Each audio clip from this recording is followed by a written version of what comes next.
Hey everyone, I'm Stephanie. I'm a book-loving, notebook-hoarding reader and writer on a mission to change lives one book and one notebook at a time. And this is the Get Literate podcast. On this podcast, we explore the power of leading literate lives. We talk all things books and reading, notebooks and writing, and everything in between to make our lives better. And no matter what better means to you, the pages inside books and notebooks can help us get there. So, each week, we'll mix together books, notebooks, mindful practices, and creativity to cultivate a life we love. Now, grab a notebook and your TBR list, and let's get literate.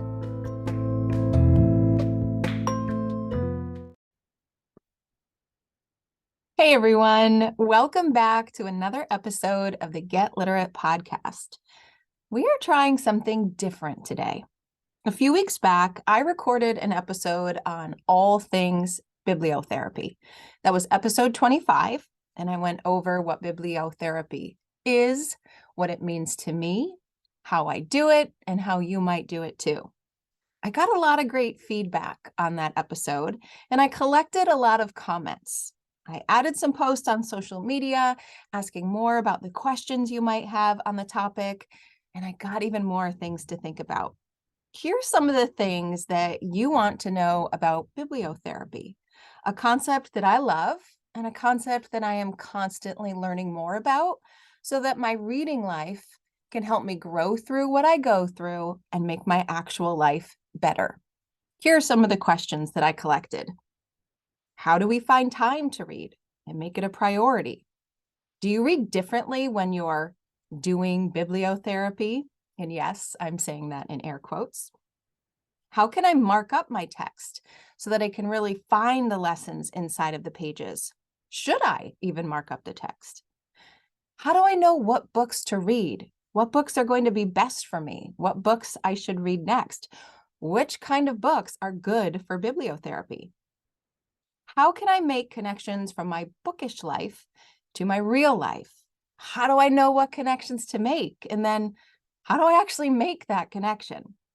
And then what do I actually do if I want to try this bibliotherapy thing? Are there steps to take? Is there a particular sequence? Do I need a notebook? Do I need anything? What's the right way? So I really appreciate the feedback that everyone has provided, and I've been working on a series of episodes in order to really explore the concept more and dive into the kinds of things that you want to know about. But for now, I thought I'd talk through my process of reading, the process I take when I am so-called doing bibliotherapy, and how I take away lessons from my reading life and put them into my actual life.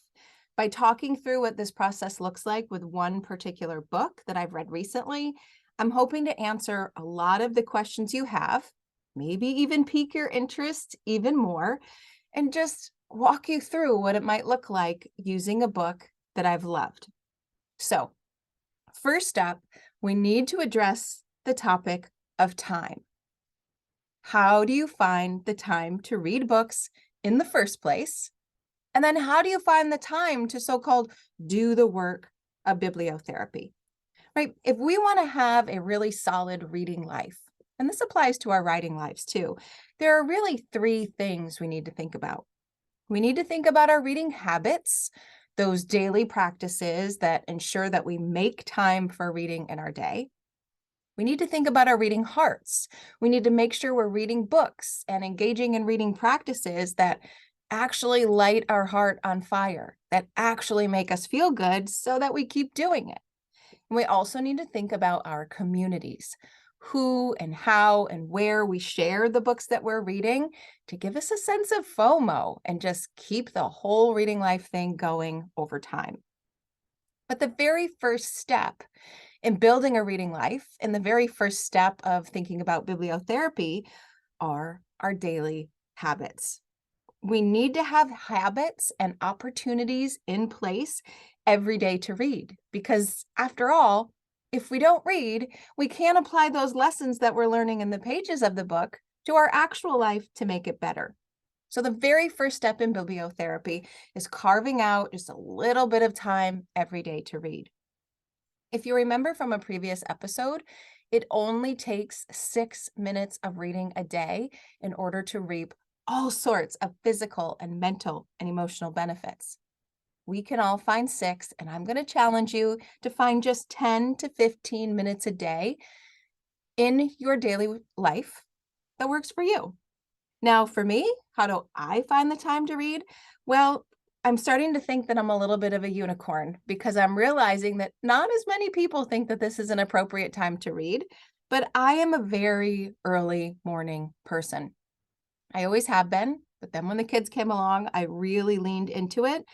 And by early morning person, I mean I am up between 4 and 4:30 a.m. every day. It used to be a choice, and now it's a habit that I can't quite shake. But I am up bright and early because that's just me. That's when I work best, I think best, I move best. It's when I feel the most accomplished. So I get up between 4 and 4:30. I start off with a cup of coffee. It's decaf at first, but yeah, it moves into caffeine depending on how that night went. And then I write. I get out my morning pages, and just about every day I follow Julia Cameron's advice and I write. I write about anything and everything.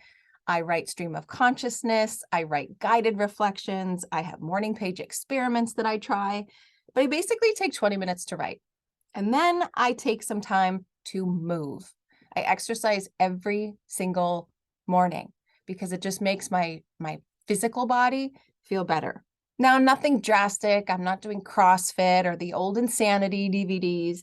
I'm doing yoga and Pilates and low impact cardio and stretching. It makes me feel really good. From there, I head back to my favorite reading spot. I grab that cup of coffee, warm it up, and I read. Those are the 3 things that I do. And I borrowed that from, of course, I can't remember the source right now, but somewhere along the line, I learned that every morning you should have 20 minutes to move, 20 minutes to reflect, and 20 minutes to learn. And so that's how I just start off my morning, and it works. And by 5:30, I am in the shower to beat my kids to it and ready to go. So I read very, very early in the morning so that I feel like my reading life is a priority, which means for me, my actual life is a priority. Now, I always have my book visible. I don't put it away on the shelf or in a bag. It's on the kitchen counter. It's on the kitchen table. It's on the dining room table. It's perched on the couch. It's somewhere where I remember that I want to read it. And I take it with me wherever I go. Doesn't matter if you only have 3 or 4 or 5 minutes to read later in the day, but that's when I fit in my reading in those really small pockets of time. Waiting in the pickup line at school, waiting to pick up my kids from some other event, 5 minutes in between Zoom meetings at work. All of those little 5-minute snippets catch up. And here, if you really need a trick in order to get back to your reading life later in the day with just a 5-minuter, here's the trick. Put your phone away so that you don't scroll for those 5 minutes instead. And the next time you end a reading session, don't stop at the end of the chapter. Stop in the middle of it. Stop in the middle of it. I promise you it works. You will get back to that because that's going to bother you like it bothers me. I can't stop in the middle of a chapter. But if I do, I know I'll get to it later because I simply couldn't put a book away for the night being in a place that wasn't at a natural break. Maybe you're not type A like me, but that is the trick that always works for me. But the idea is to think about you, to think about your personality, your schedule, and think about where you can just find 10 to 15 minutes a day, and then take that book wherever you go in case you can find more pockets of time. I promise you, it adds up and you will read a lot more than you think. So once you know when you're going to read, the next question that always comes up that was definitely evident in the comments was, how do I choose the book? How do I know which book is right for me? Are there particular books that are good for bibliotherapy or not? How do I know which book I should read right now and which book might be best for a different time in my life? Lots of questions around how to choose the book for bibliotherapy. And here's the thing. Don't overthink it. There are really two ways that I choose a book for bibliotherapy, right? And there's really two ways that I choose a book for everything. The first way is on the fly, right? The book just comes to me. I see it because it's a bestseller. A friend recommended it. I heard it a couple times, thought I should read it. I saw it on Goodreads, read the summary blurb, and thought, I think that could be a book for me. So I didn't overthink my book choice at all. I just chose a book on the fly. And because I know I want my reading life to influence my actual life, I just take an intentional, active stance while reading. If you've listened to past episodes, you know that one of my first memories of reading is reading The Monster at the End of This Book by Grover. Well, John Stone, but really Grover, right? And from that first interaction with that book, I expected books to be an active experience, right? Grover was talking to me. Even if other books were written in different ways, I expected those characters to become part of me and my experience, just like Grover did. So when I approach a book, I expect it to be 5 stars. I expect it to be 5 hearts. I expect to be moved by it. I expect to be touched by it, to experience all sorts of emotions about it. I expect to learn something from those pages that can make my actual life better. And if that's what I expect, that's what I find, right? We find what we are looking for. So the book choice doesn't really matter in bibliotherapy. As long as every book you read, you take an active, open, curious stance to think, how can reading this book maybe learn something to make my life better? Now, on the flip side, the second way to choose a book is being more intentional, actually choosing a very specific focus and then planning out the books you want to read in order to make sure you are exploring that particular concept in your life. So choosing an intentional book for bibliotherapy just means that first, you have to reflect on what your actual life needs next. What are you looking for? What are you wishing for? What's bothering you? What's eating you up inside? Those are the kinds of things that you think about your own life, and then they help you choose a book. Now, there's a lot of different ways that I've done this in the past, a lot of different ways that I teach others to do this kind of reflectional work. One of them is an identity list. So grab a piece of paper, jot down 10 identities about yourself that come to mind. I'm a woman, a mother, an educator, a coffee lover, someone who cannot cook, who kills every plant, loves frosting, wishes she was a cookie decorator, and adores her family. Right? So if you make an identity list, you figure out more about who you are. Then you make a list of all the things you are not. Maybe you don't want to be those things. Maybe you want to be those things. You just play around with some identity list. And the things that move you are the things that you decide to read about. I just said, I love frosting and wish I was a cookie decorator. So maybe that wish could be something I bring into my reading life so that I could actually bring some of that into my life and make myself more well-rounded. So you can use your notebook to have some fun with some identity lists and think about what maybe your reading life can do for you. Now, visioning exercises are always fun. Imagine your future self in 1 year, 5 years, and 10 years. And based on what you want to see, start your reading life there. Read about characters who are starting businesses. Read about characters who made a bold move across the country because that's what you want to do. Visioning can really help us envision our reading life as well. Now, the good old brain dump that I said I was going to come up with a new name for, but I haven't necessarily done that yet, but I talked about it in just a couple of episodes ago. That brain dump works really well too. Get everything that's bothering you off your mind and onto the page. Highlight the things you can control, circle one that you can tackle, and then read a book that matches it. Easy as that. Now, if you're doing morning pages like me, you likely see lots of themes coming up in those that could help you figure out where you want your life to go next, and maybe a title or two to help you. But sometimes it's just a gut check. It's just a body check. What do you really feel like you need right now in your heart, in your mind, in your stomach? Like, where do you feel it? And we'll talk more about somatic journaling later on. It's this really interesting and fun new technique that I am just starting to learn. But what do you know that your actual life needs? And why not just go to your reading life and see if you can spark that in your own? So lots of different ways that I've done it in the past. And from there, once you have the concept, the topic, the idea, the little glimmer of what you might want to go all in on, you choose books. You head to Google, you search for books about cookie decorating.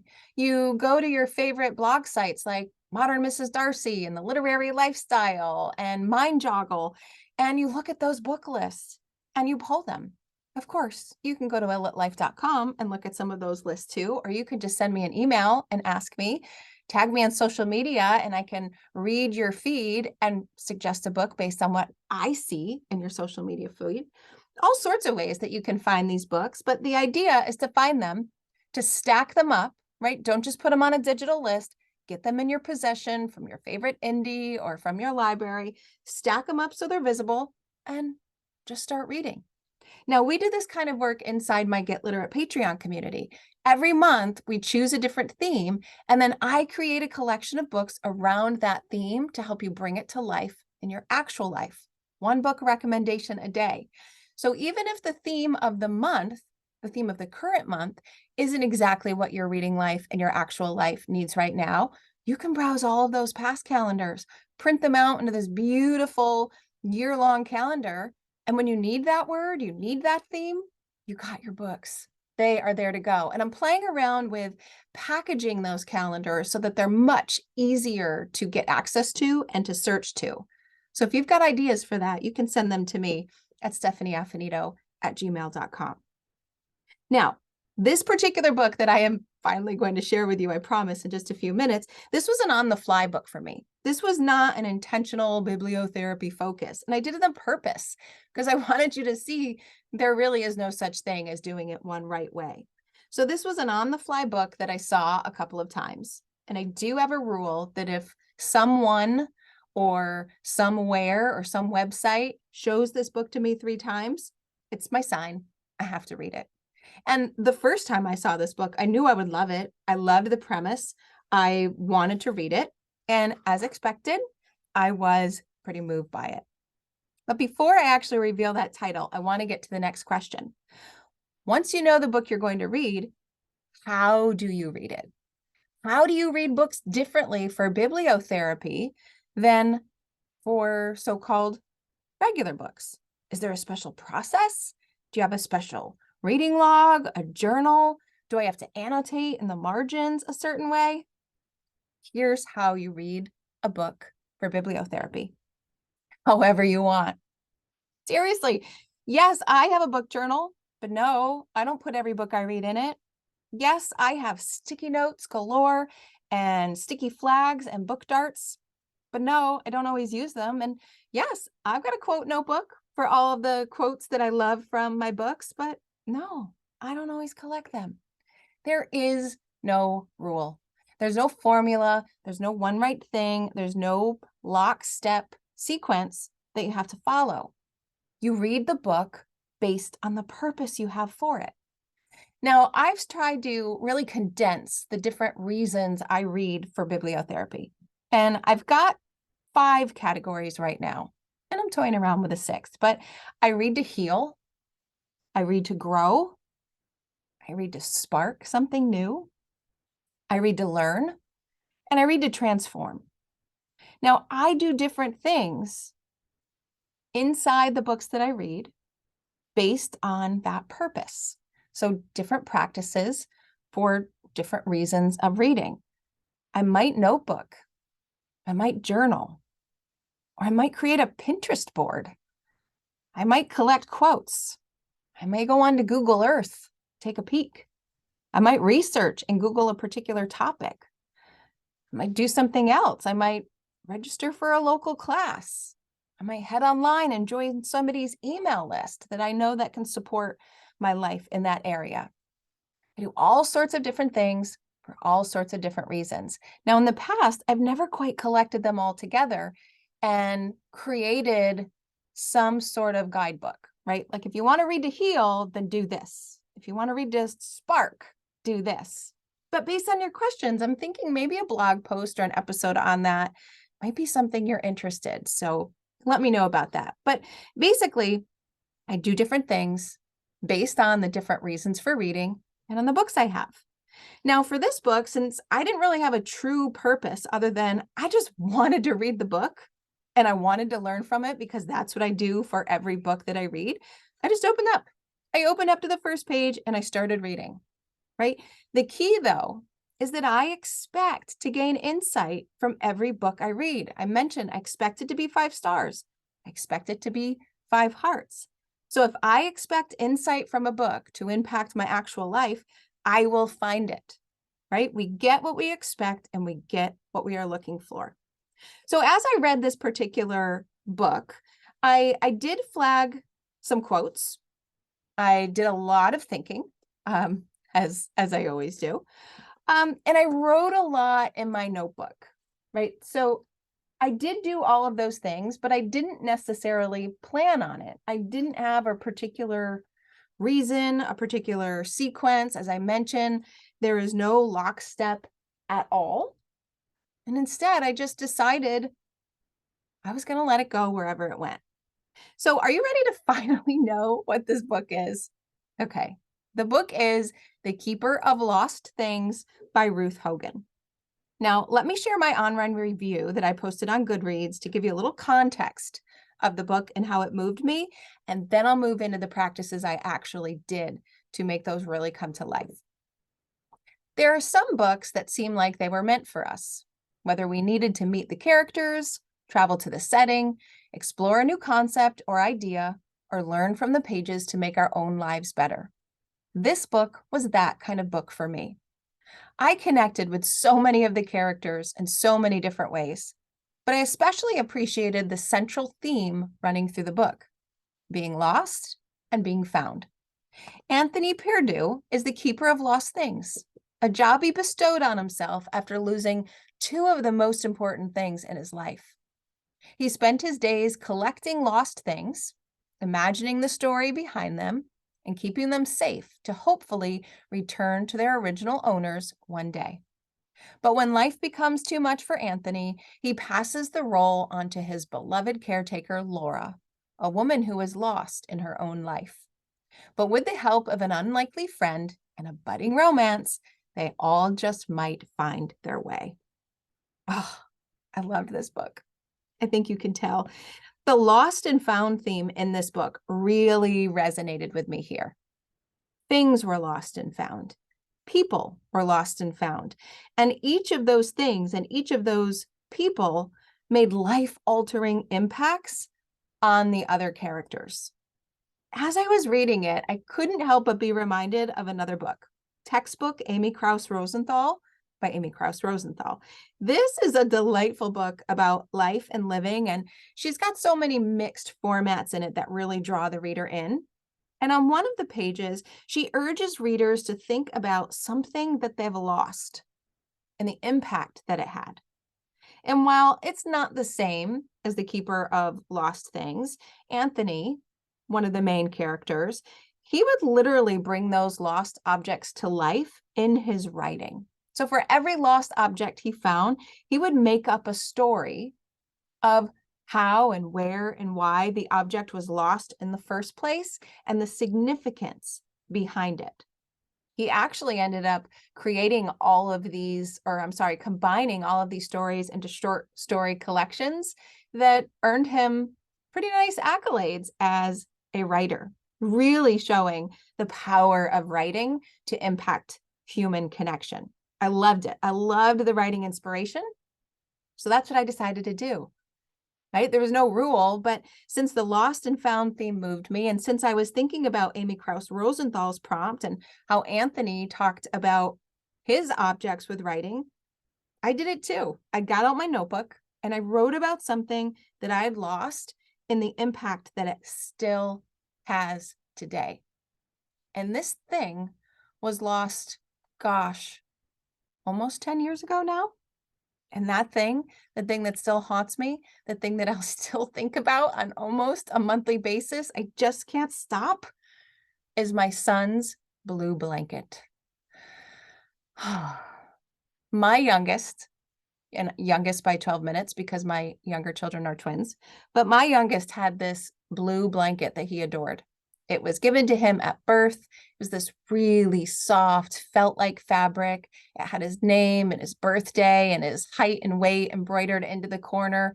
This beautiful feeling silk edge that he just loved to snuggle up with. And I got it. I had a blanket when I was a kid until I couldn't find it when I went, through my college years. I get the significance of a blanket. We were away on vacation. We were in Atlantic City in New Jersey visiting the boardwalk. We were just there for one night on our way down south to Virginia, actually, for a more extended vacation. So we were there one night and we lost the blue blanket in that one night. Now, the thing that just I can't leave behind is that as we left the hotel and we got in the car and we were driving away, I realized I forgot my computer cord there. And since I teach online all summer, I had to have it because I had to work on vacation. So I went back to the hotel and I ran in the room and I found my cord and I even did a quick sweep to make sure I didn't forget anything else. And I didn't see the blue blanket. It was underneath the covers of the bed. And we didn't realize until we were in Pennsylvania that that blue blanket was missing. I called the hotel. They assured me they would go get it. It was only like an hour and a half, 2 hours later, but they couldn't find it. I talked to hotel people. I called the laundromat that the hotel uses. And let me tell you, that commercial laundromat was so incredibly helpful. But unfortunately, that blue blanket was gone forever. Maybe not forever. Maybe one day it'll come back to him in some superhuman, amazing story. But it was devastating. It was devastating to him as a little boy who that's the blanket that was, he slept with. It was his comfort blanket. We all had something, whether it was a stuffed animal or something. That was his blanket and it was gone. And I have never felt so much guilt and pain as I did for getting that gosh darn blue blanket. But I've got to tell you, writing about it, it helped, right? Because the book showed me that there are so many things that are lost and found. And there are so many things that will always be lost, that will never be found, but they're still important.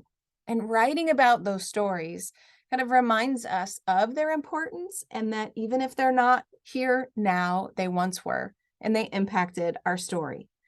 So even though it was somewhat of a painful experience to remember that mom guilt, it really just helped me get a little bit of perspective on it. And it ended up being a really great exercise.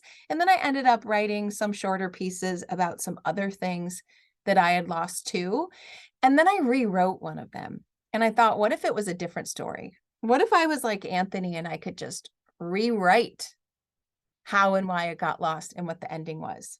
So I did have a little bit of fun with that in my journal too, but I will spare you those details. But you can see I didn't have anything set. I just opened the book, I read, I thought about it, the themes popped up, I decided to write.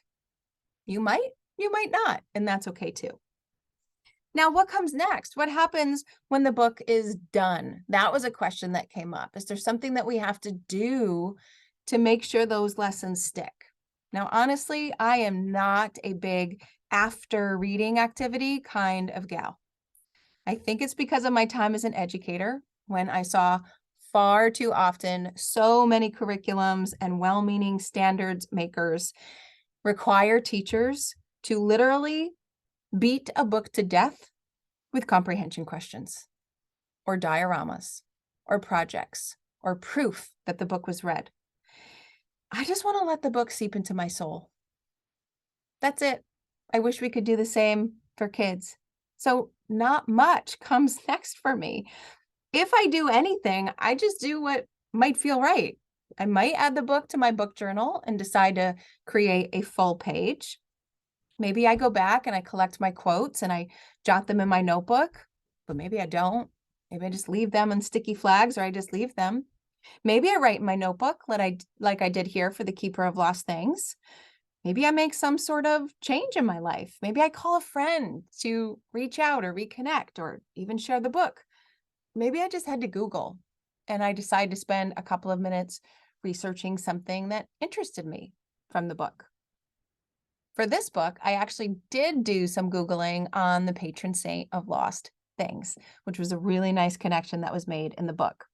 But overall, I just sat with it, right? I already told you that I wrote about my own lost object and kind of that emotional havoc that it brought up. And so I didn't really want to do much else. But I did one thing that I do typically do when I'm done reading. I just ask myself a really simple question. I don't have to write about it. I don't have to keep it formal or track it. But I ask myself, what did I need to learn from this book? Not what did I learn? What did I need to learn from this book? Now, for this book, I knew it wasn't just to unload about my blue blanket story, although very helpful. I knew that it was to connect with Laura. How did I know? How did I know what I needed to learn? I just did. You just do. Something speaks to you. You feel it in your body or your gut, right? Sometimes, though, it doesn't happen. And I didn't really need to learn much, except I wanted to enjoy the book. But this time I knew I needed to learn something. Now, in the book, Anthony told Laura, remember, Laura is the caretaker who's taking over his job of maintaining and collecting those lost things and finding their owners. He told her that she needed to get out there, that there was a whole world out there for her to see, and she shouldn't just hide it away in his home. She was hiding in her life. And of course, Laura resisted. And honestly, that's what I related to. I have talked about this before, but I still have had a hard time getting back into the swing of the world post-COVID. I'm still working at home. I'm still primarily in my basement, right? Right now, I'm actually on medical leave, which keeps me grounded even more. Quite frankly, I don't really mind being at home. I like my introvert kind of status, but I know that I'm missing things that I used to miss that I just don't do anymore. I don't really do dinners out. I haven't been out with coffee with a friend in a while. We haven't taken any trips or vacations as a family. There's no unplanned little adventures that we used to have before COVID, right? And it's different. Right now, I've grown so accustomed to being a homebody and liking it, but this book really made me think of maybe how I needed to learn what Laura needed to learn too. I do wish that I wore some more dressier clothing, even while I'm in the basement. I'd love to put on some high heels and go out every once in a while, but I don't. I don't do those things that I say that I want to do, just like Laura. And just like Laura, I come up with some pretty good excuses of why I can't, but they're just excuses, just like hers. One of the quotes in the book really stood out to me for this. It said, "We can't always win and we can't always be happy, but the one thing we can always do is try." And Laura learned that she needed to just try something, try a little bit of something new. And I think that was the lesson that I needed to learn. Now, I didn't do any writing on it. I didn't make it formal. I didn't write it on an index card and put it up on my bulletin board. I just tucked it away, and thought, what could I do? Maybe I do call a friend and go out for coffee. And in fact, I am doing that next week. I'm very excited about that. Maybe I just take a different route to the grocery store, right? To shake things up.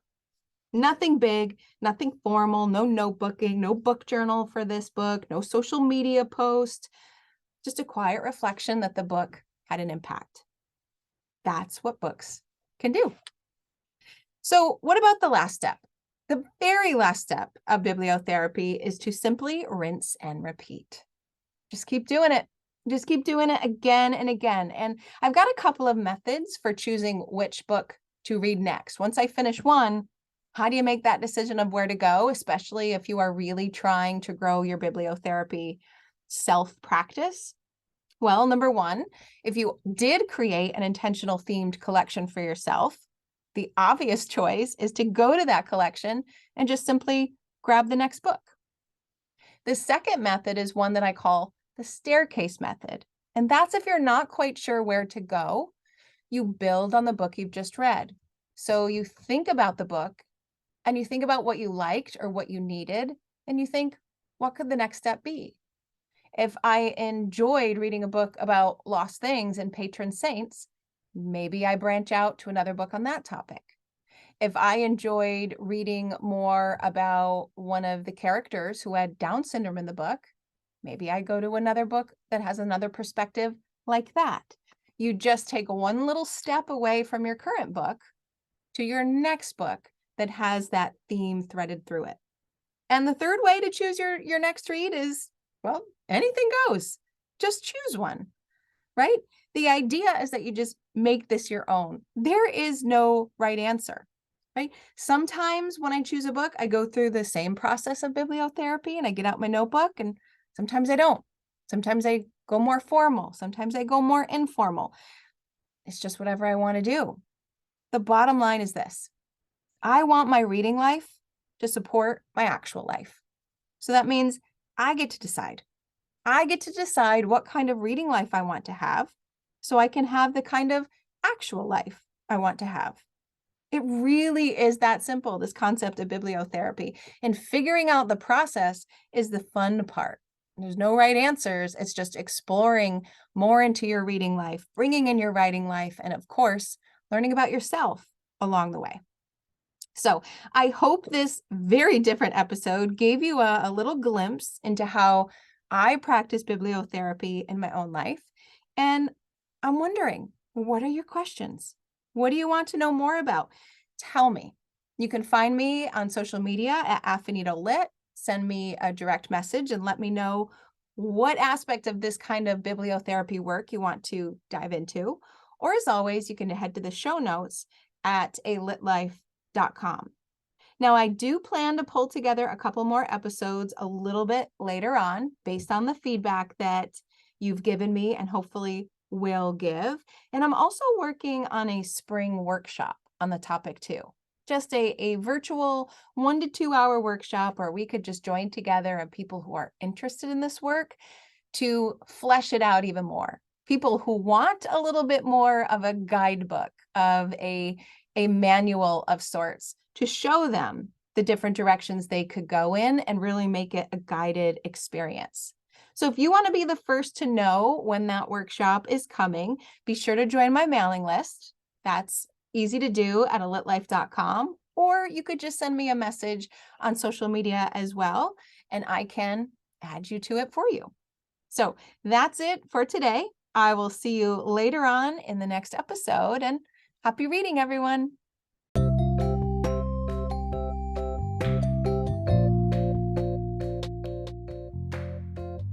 Thanks for listening to today's episode of the Get Literate podcast.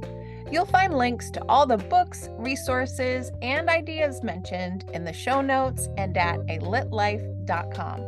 And if you want more, you might like to join my Patreon community. There, you'll find additional inspiration for your reading and writing lives, like bonus podcast episodes, book calendars, monthly book clubs, notebooking challenges, live events, giveaways, and much more. It's only $5 a month, and you get instant access to all the previous content too. You can learn more at getliterate.co. But one more thing.